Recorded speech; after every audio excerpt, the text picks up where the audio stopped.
আসসালামু আলাইকুম। আপনারা সবাই কেমন আছেন? আশা করি আপনারা সবাই ভালোই আছেন। তো আজকে আমি গোলাপ জামুন বানাবো, তো অনেক শেয়ার করতেছি। এই যে গোলাপ জামুনের ওই প্যাকেট কিনে আনছি, পাউডার যেটা, এটা কাইটে আমি বাটিতে ঢেলে নিছি। এখন আমি এটারে ভালো করে মিক্স করবো হাত দিয়ে। তো একটু দলা টলা থাকলে ওটা ভেঙে যাবো, মিক্স করতেছি। তো এখন আমি অল্প অল্প গাখির দিয়ে আমি একটা ডো বানিয়ে নিব। তো আপনারা গাখিরের বদলে পানিও নিয়ে হারুন। তো আমি গাখিরটাই নিছি, আর অবশ্যই গাখিরটা আপনারা ঠান্ডা গাখির নেবেন, গরম গাখির নেবেন না। আর পানিটাও নিলে আপনারা ঠান্ডা পানিটাই নেবেন, গরম পানি আবার নিয়েন না।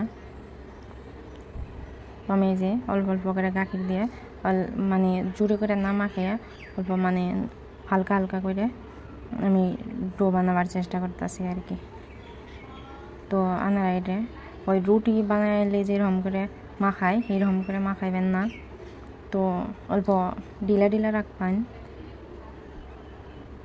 অত শক্ত করবেন না, নরম নরম রাখবেন।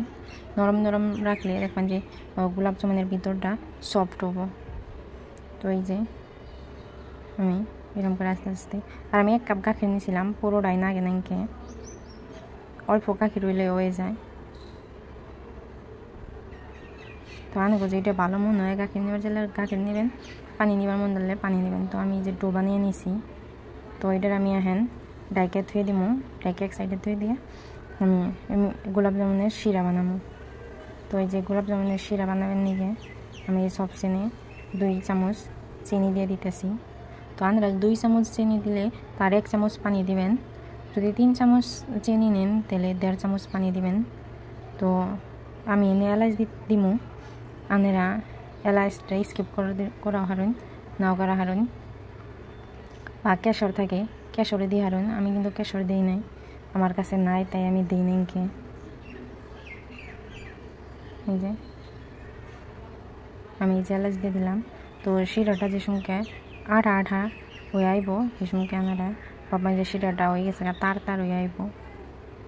তো এই যে আমি নন বড় তো জাল পাড়তেই রয়েছি। ওই যে দেখুন আমি এখানে দেখামো কেমনে করে আর কি শিরাটা হইলে বুঝবেন না আপনারা।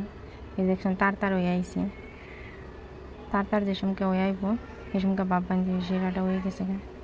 ওই যে দেখুন দেখা গেছে ওই তার হয়ে আইছে। তো হ্যাঁ শিরাটা হয়ে গেছে গা। আমি হ্যাঁ শিরাটা নামাইয়ে মিষ্টির ওই কি গোলাপ জামুনের ওই আমি দিগলা সাইজ করে আর কি ছোটো ছোটো করে বানিয়ে নিয়েছি। এটা আমি তেল গরম করে কড়াইতে তেল গোলাপ জামুন করে বাইজে নিব। তো লাল লাল করে বাইজে নেবেন, দেখতে ভালো দেখা যায় আর কি। যে আমার লাল লাল করে ভাজা শেষ হয়েছে। এখন আমি নাইড়া চেড়ে এটা তেল জ্বরে আমি উঠে নেব। আর আনারা গরম করে তেলটা পুরো গরম করে তারপরে লো ফ্লেমে ভাজবেন, নাহলে কিন্তু ফাইটা যাবো গা।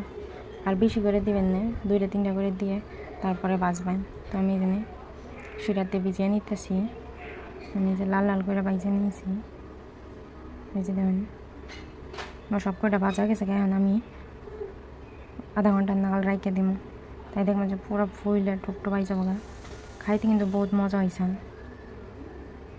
তো এই যে দেখুন আমি অনেক কাইটে দেখামো।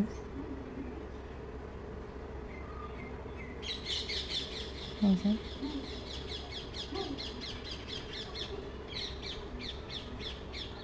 তো আমাকে যদি ভিডিওটা ভালো লাগে তাহলে লাইক, কমেন্ট, শেয়ার, সাবস্ক্রাইব করবেন।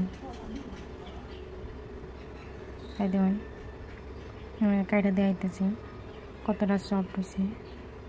তো এটার ওই অল্প ভিতরে অল্পখানি ভিজবার বাকি রয়েছে, সেটা যাই হারে নাকি।